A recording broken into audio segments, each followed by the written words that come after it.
osoo aappii tokko hin fayyadamne fakkeenyaaf suuraa tokko delete goonee viidiyoo tokko remove goonee bilbilli keenya wanni nuti fayyadamnu guutuu restoorii bakka itti kuufamu qaba.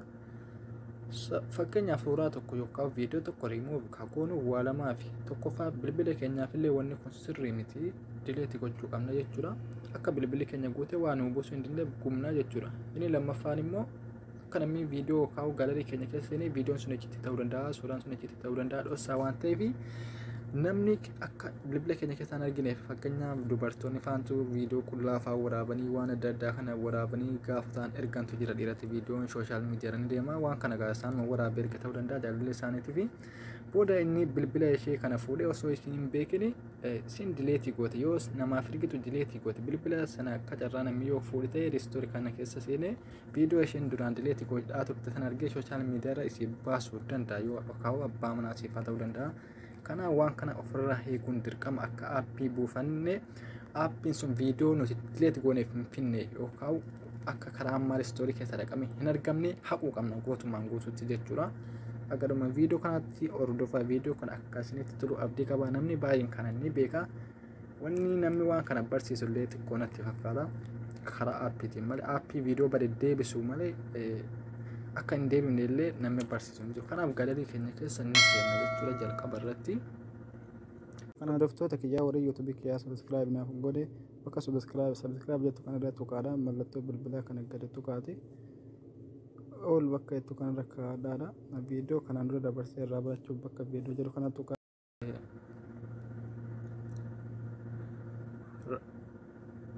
Suuraa raayyaa kana fakkeenyaaf dileetii haa godhu jechuudha dileetii godha.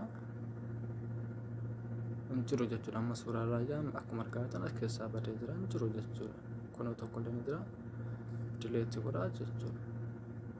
Raayyaan kun eessaa badee naasiraan olii kana biraa badee wanni itti aanee dhufe makiinaadha.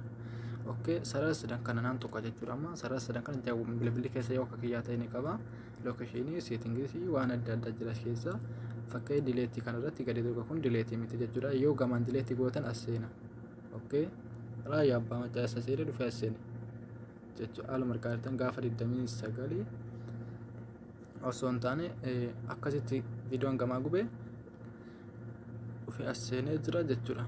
Gaafa 27 kun gubee jechuudha viidiyoon irraan gubee an fakkeenyaaf as keessa yoo seenetti viidiyoo icciitiin qaban keessaa ani viidiyoo editingii godhee suuraa barumsa adda addaa waan an godhaa ture as keessa jira malee wanni ani icciitii wanni isin dhoosu as keessa hin jiru jechuudha. Guutuun kana osoo gama galarii keenya keessa kaseenu ta'e argamuu hin danda'u.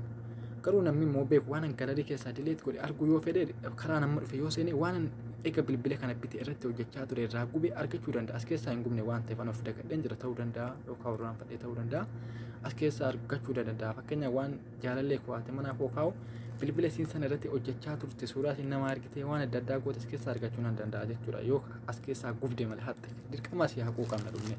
Namni baay'een asiin hin haqu jechuudha leetiin godhu.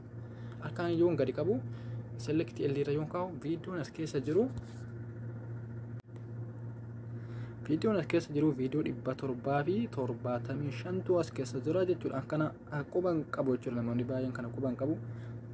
Bilbilli keenya akkan gubneedhaaf yoo ka gubullee guutee jira wanni irraa gubame hin jiru 775 keessa jira.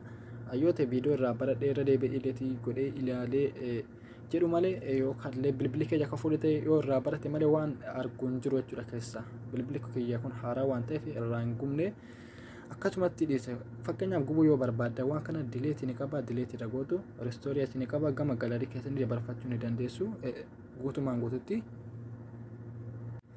Fakkeenyaaf tokko tokkoon dabarfachuu yoo barbaaddan immoo suuraadhuma kana kan gadi qabdu allamman isaa akkas tuqee restoorii ni jirti xiyya geengoo kanarra xuxxu jechuudha. Yoo xiyya qofa ta'es kun achi dabree jira battalumatti jechuudha. Tokkos harkaan gadi xuxxanii restoorii xiyya ammaa xuxxanii dabarfachuu ni dandeessu. Guutuu yoo barbaaddan immoo harkumaan tokko gadi qabdu harkaan yoo gadi qabdan qubee laadhaaf tokkoof lama jira isarra xuxxu jechuudha. Kana ni beektu yookaan selektii waan jiruuf jira akka bilbila keessaniitti isarra xunnaan guutumatti ol baasa. Feetan dileetii gootu jechuudha. Atiin dileetii goonan aappii keessallee akka argamuu dandeenye gochuu dandeessu. Aappii sanaan buufame akka namni hin argine amma fakkeenyaaf galarii keenya keessaa seenume. Galarii keenya keessa yoo seenu suuraan asirra gubee deebi'ee jira jechuudha. Akkuma argitanii kana siin gube makiinaa fi Naasir kana gidduudhaan gube suuraa kana asuma deebi'ee jechuudha. Bakkuma isa gubetti deebi'ee jechuudha. Okay, kullee asumaan gubee asumatti deebi'ee isin guyyaa guufdanirraa kaasee jala kanatti dhuma godaatti isin fiduu danda'a jechuudha. Wanti hundinuu haala kanaan warri moobaayilii keessanii yookaan hawaa bitee bilbila addaa ta'e immoo viidiyoo asirratti argaa jirtan kana suuraa kana jechuudha. Gubbaa kanatti iskiriinshaatii qabaa, daawuloodii qabaa asitti gara gadii kanatti immoo dileetii waan isin gootan qabaa asirra tuquudhaan karaa ammaatiin dattanii yookaan dileetii gochuu yookaan dabarfachuu ni dandeessu. Warri wanni kun isiniif hubannoo hin taane waan kana fayyadamaati dileetii ofirraa godhaadha yookaan akka bilbilli keessan achi keessa hin seensifne godhadhaan isiniin jira. Akka barumsa biraatii walitti deemnutti nagaan naaf tura.